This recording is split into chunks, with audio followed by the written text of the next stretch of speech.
Bonjour et bienvenue à l'émission J'ai décidé je m'aime, une émission qui est consacrée au bien-être et au développement personnel.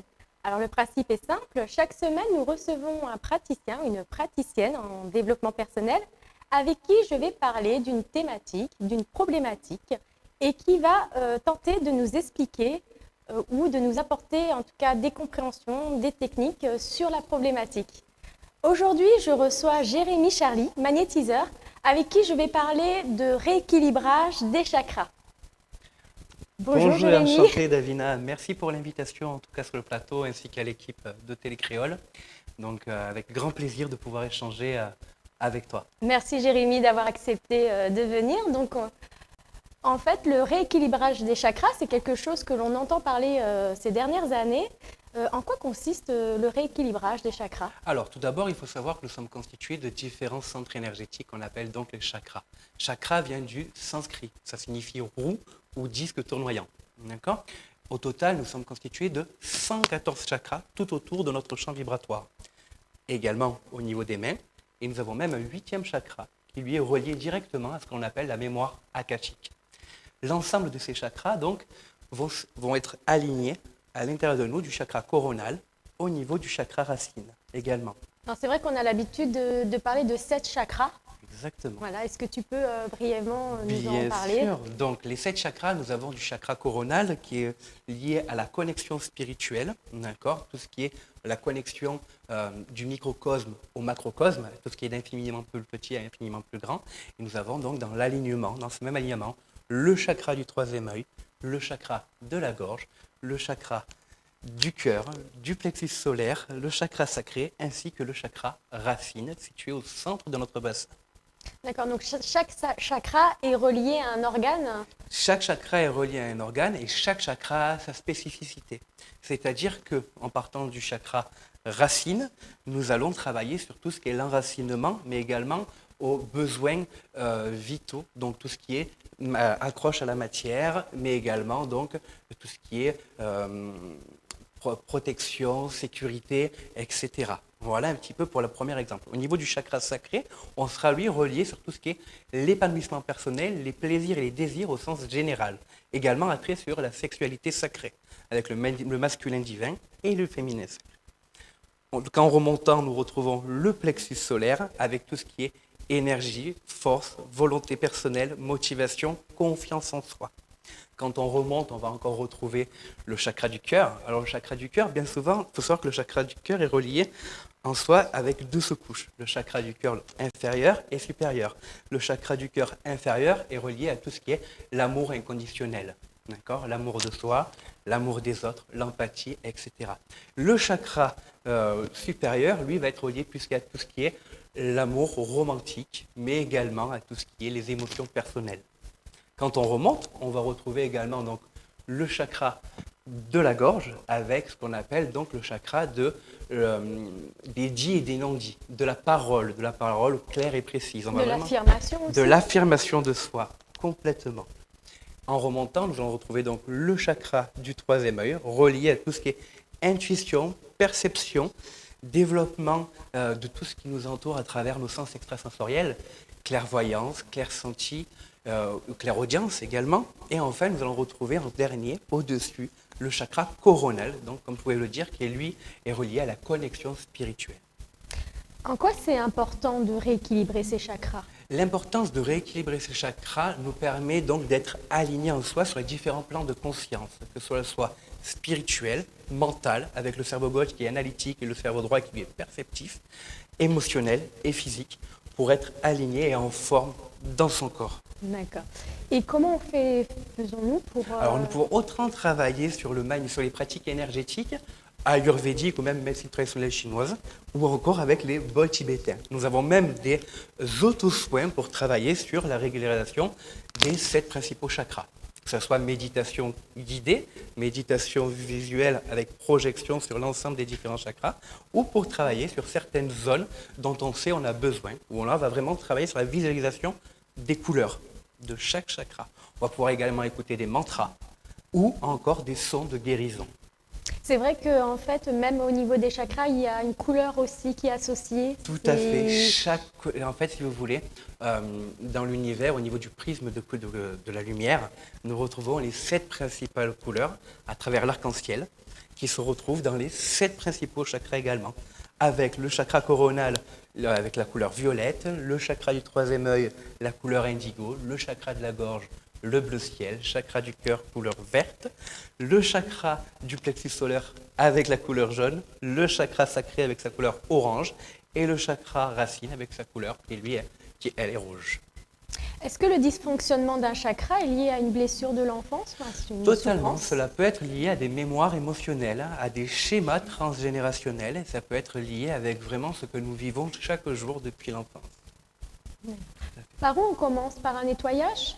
Alors, on va commencer avant tout par un bilan. Un nettoyage sans bilan, de mon côté, n'est pas vraiment... C'est comme si vous allez chez un praticien de médecine généraliste, vous dites j'ai mal, donnez-moi tel médicament. Ce n'est pas le but, d'accord? Dans une médecine alternative, nous sommes sur une médecine holistique. Donc, nous prenons l'être à part entière dans toute sa généralité. Et effectivement, il va y avoir un bilan vibratoire au niveau de la radiesthésie, de mon côté, où justement, on va travailler sur quel est le chakra le plus actif, mais également quels sont les chakras sous-actifs ou hypoactifs, de façon à pouvoir apporter durant un soin ce rééquilibrage énergétique tant attendu.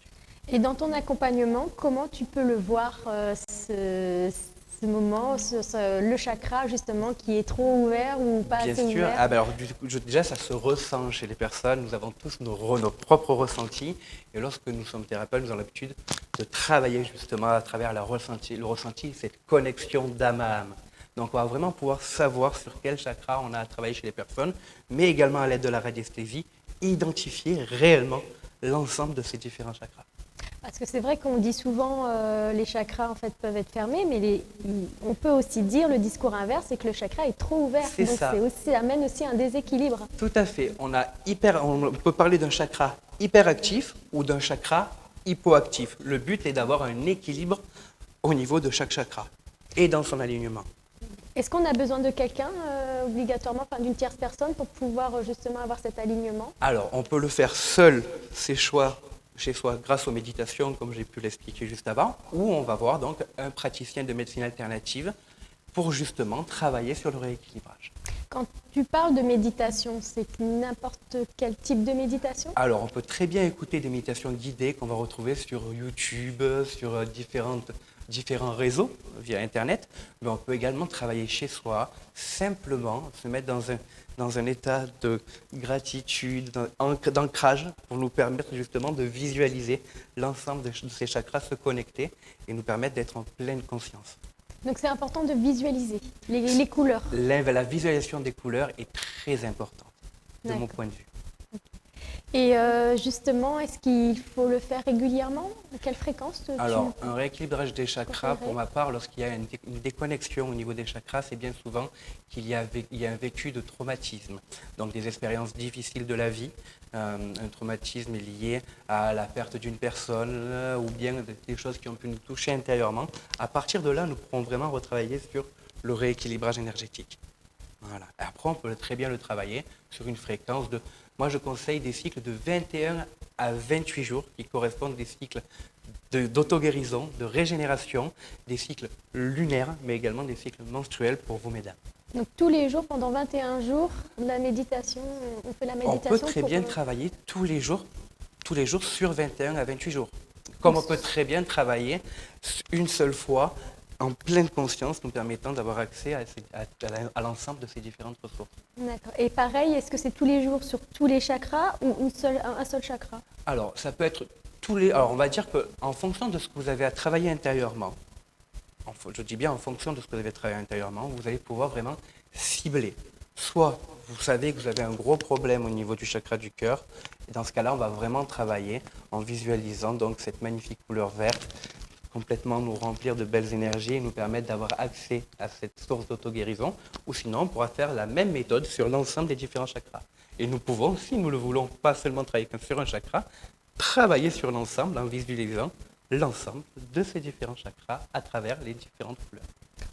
Donc, par moment, enfin, c'est difficile de la méditation parce qu'il faut aussi se couper les pensées. Et je sais qu'on est dans une société, bien souvent, se recentrer par moment est assez difficile, alors que c'est un exercice simple en soi, la méditation.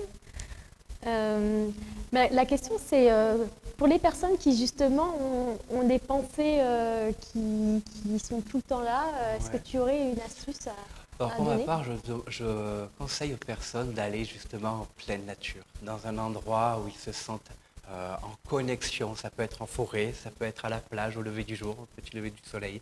Ça peut être vraiment, voilà, le but pour se couper de toute énergie négative ou nuisance durant sa méditation va être vraiment de se sentir bien à l'endroit où nous sommes et dans l'instant présent.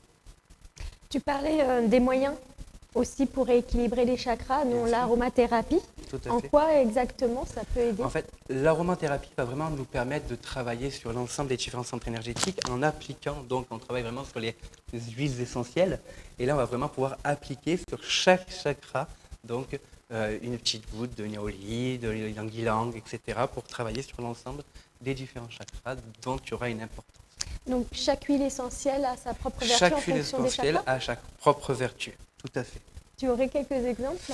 Alors honnêtement, au niveau de ylang-ylang, je sais que ylang-ylang va pouvoir également travailler sur la parole. Voilà, pour un petit exemple. Et après, il y en a une multitude. Donc vraiment, on va pouvoir, si on se renseigne, si on regarde, etc., avant d'aller acheter son huile essentielle, vous allez pouvoir vraiment trouver une multitude de panels et de façon à travailler sur vous-même. Et tu parlais aussi des bols tibétains. Alors c'est un autre moyen qui est totalement différent. Parce Bien qu'en sûr. fait, là, on part aussi encore sur les énergies, les Totalement. vibrations. Alors moi, je travaille principalement en tant que magnétiseur radiesthésiste. Avant même de travailler donc sur l'aromathérapie avec les huiles essentielles, comme je l'ai pu dire, je travaille principalement avec les bols tibétains et à l'aide du magnétisme et de la radiesthésie. Qu'est-ce que ça agit comment? Il faut savoir qu'au niveau des bols tibétains, nous travaillons sur la fréquence vibratoire. Donc nous travaillons sur la mise en mouvement des énergies. Et à partir de là, chaque fréquence vibratoire va correspondre à un centre énergétique.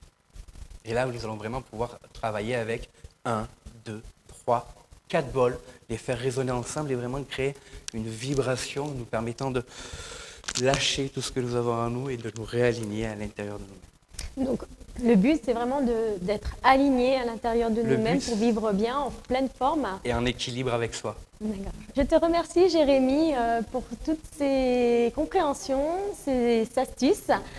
C'est la fin de l'émission. Je vous remercie d'avoir suivi Jérémy. Je vous dis à bientôt pour une nouvelle thématique. Bonne soirée. Au revoir.